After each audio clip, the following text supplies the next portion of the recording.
খোলা আকাশের নিচে আমবাগানে বসে বসে কাঁকড়া কাটা হচ্ছে। ছুটি থেকে বাড়ি যাওয়ার পর দিনই কাঁকড়া খাওয়ার প্ল্যান করা হয়েছিল। যেই কথা সেই কাজ, এই ভাইয়া যে বাজার থেকে কাঁকড়া কিনে এনেছে। এই কাঁকড়াগুলো নেওয়া হয়েছে আমাদের গ্রামের পাশের একটা বাজার থেকে। আর এই কাঁকড়াগুলো বেশ বড় বড়ই ছিল। গ্রামের মা চাচিরা এগুলো রান্নার নাম শুনলেই কিন্তু একবার ঘৃণায় অস্থির হয়ে যায়। আর প্রথম অবস্থায় আমিও কাঁকড়া খেতাম না, আর আমার হাজবেন্ড খুব কাঁকড়া পছন্দ করে। তার মুখ থেকে কাঁকড়া খাওয়ার গল্প শুনে আমারও মনে মনে খুব ইচ্ছে হতো কাঁকড়া খাওয়ার। প্রথম দিন কাঁকড়া খেয়ে আমি তো কাঁকড়ার প্রেমেই পড়ে গিয়েছি। এই জন্যই বলি আমার বর এত কাঁকড়া খেতে চায় কেন। আমার বর কিন্তু সুন্দরভাবে কাঁকড়াটা ব্রাশ দিয়ে পরিষ্কার করে নিচ্ছে। পরিষ্কার করার পর কাঁকড়ার লুকটাই কিন্তু চেঞ্জ হয়ে গিয়েছে। ভাইয়া কিন্তু অনেক সুন্দর করে কাঁকড়া কাটতে পারে, এই জন্য ভাইয়া কাঁকড়া কাটতে বসেছে আর কি। আমি ওর কাঁকড়া কাটা ভিডিও করছি বলে ও আমাকে বলে কাঁকড়া কাটা ভিডিও ফেসবুকে দিলে নাকি ওর বিয়েই হবে না, ওকে নাকি কেউ মেয়ে দিবে না। তাই তো সকল মেয়ের বাবাদেরকে বলছি, আঙ্কেলরা আপনারা কেউ ভুল বুঝবেন না, কাঁকড়া খাওয়া কিন্তু কোনো ব্যাপারই না। এখন কিন্তু হক গলে কাঁকড়া খায়। এই যে গোড়া গাড়া গুলো দেখা যাচ্ছে না, কাঁকড়া রান্নার পর এরা কিন্তু চেটে পুটে খেয়ে নিয়েছে। আয়ান তো কাঁকড়া দেখে খুব খুশি হয়ে গিয়েছে। এই যে কাঁকড়ার পিছে কাঠি দিচ্ছে, মানে ওর কাজ এগুলোই, সবকিছুর পিছে কাঠি দেওয়া। এতক্ষণে বুঝতে পারেনি যে এখানে কাঁকড়া কাটা হচ্ছে, যেই না টের পেয়েছে সেই চলে আসছে। কাঁকড়ার পা গুলো কিন্তু অনেক বড় বড় ছিল, যেহেতু কাঁকড়াগুলো অনেক বড় ছিল। আমি নিজ হাতে সুন্দর করে প্রথমবার কাঁকড়া রান্না করেছিলাম, রান্নাটাও অনেক মজার হয়েছিল। আর কিছুটা কাঁকড়া ফ্রিজে রেখেছিলাম আর কি, আজকে সেটাই রান্না করে আপনাদের দেখাবো।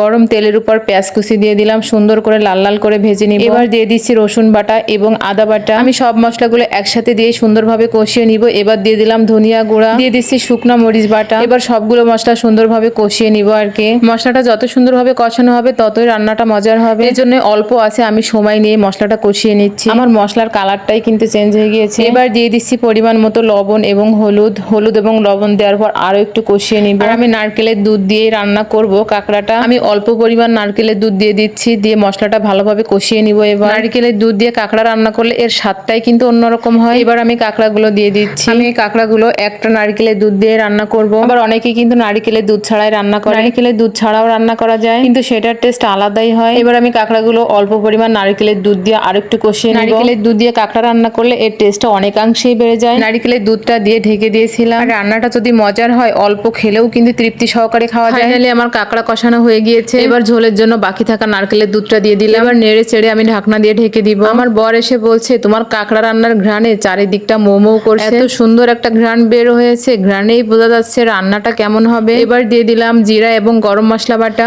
আর আমার কাঁকড়াতে এখনো ঝোল আছে, আমি তো ঝোল রাখবোই না, অল্প পরিমাণে ঝোল রাখবো, তাও আবার সেটা তেলের ঝোল। আমার কাঁকড়া রান্নাটা কিন্তু প্রায় শেষ হয়ে গিয়েছে। নারিকেলের দুধ দিয়ে কাঁকড়া রান্না করলে কিন্তু খেতে অনেকটা মজার হয়। যারা এভাবে রান্না করেননি তারাও একবার হলে ট্রাই করে দেখতে পারেন। আমার কাঁকড়া রান্না অলরেডি শেষ হয়ে গিয়েছে, এবার চুলা থেকে নামিয়ে নিব। তো বন্ধুরা, আমার রান্নাটা কেমন হয়েছে অবশ্যই কমেন্ট করে জানাবেন। তো সবাই ভালো থাকবেন, সুস্থ থাকবেন, আল্লাহ হাফেজ।